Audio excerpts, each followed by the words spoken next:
இன்று இரவு சசிகலா அவர்களை சந்திப்பதற்கு திட்டம் செய்திருக்கிறார் ஓ பன்னீர்செல்வம் அவர்கள். அதற்கான அனைத்து ஏற்பாடுகளும் செய்யப்பட்டிருக்கிறது.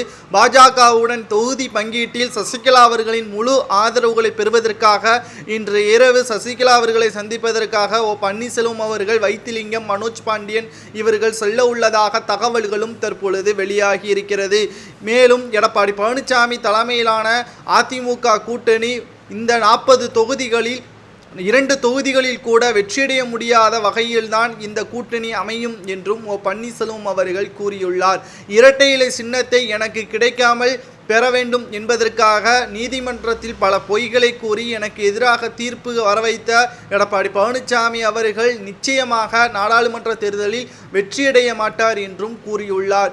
மேலும் அதிமுகவின் உண்மையான விசுவாசியாக இருக்கக்கூடிய அதிமுகவின் ஒவ்வொரு தொண்டர்களும் எடப்பாடி பழனிசாமியிற்கு ஆதரவுகளை தெரிவிக்க மாட்டார்கள் என்றும், கட்சி தாவலின் அடிப்படையில் எடப்பாடி பழனிசாமி அவர்கள் செய்கின்ற ஒவ்வொரு செயல்களும் புரட்சித் தலைவி ஜெயலலிதா அவர்களுக்குத்தான் மிகப்பெரிய அளவில் பாதிப்பை ஏற்படுத்தி வருகிறது.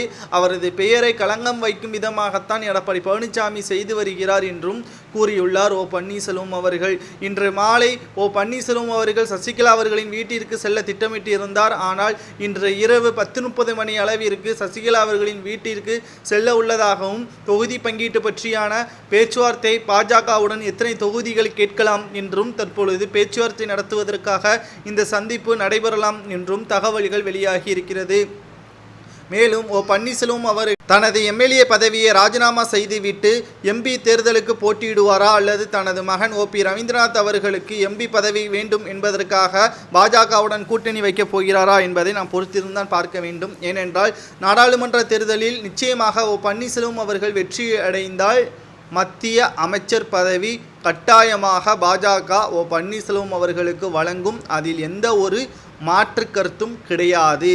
அதுவே எடப்பாடி பழனிசாமி அவர்கள் 40 தொகுதிகளில் தோல்வியடைந்து எடப்பாடி பழனிசாமிற்கு எதிராக அதிமுகவின் வேட்பாளரை தோற்கடிக்கும் விதமாக ஓ பன்னீர்செல்வம் அவர்கள் வெற்றியடைந்து விட்டால் நிச்சயமாக மிகப்பெரிய ஒரு மாற்றம் அதிமுகவில் நிகழும். அதிமுகவின் தலைமை கூட மாற்றப்படுவதற்கு வாய்ப்புகள் அதிகமாகவே இருக்கிறது. ஏனென்றால் தற்பொழுது வரை அதிமுகவின் அடிப்படை உறுப்பினராகத்தான் ஓ பன்னீர்செல்வம் அவர்கள் இருக்கிறார். அதில் எந்த ஒரு மாற்று கருத்தும் கிடையாது.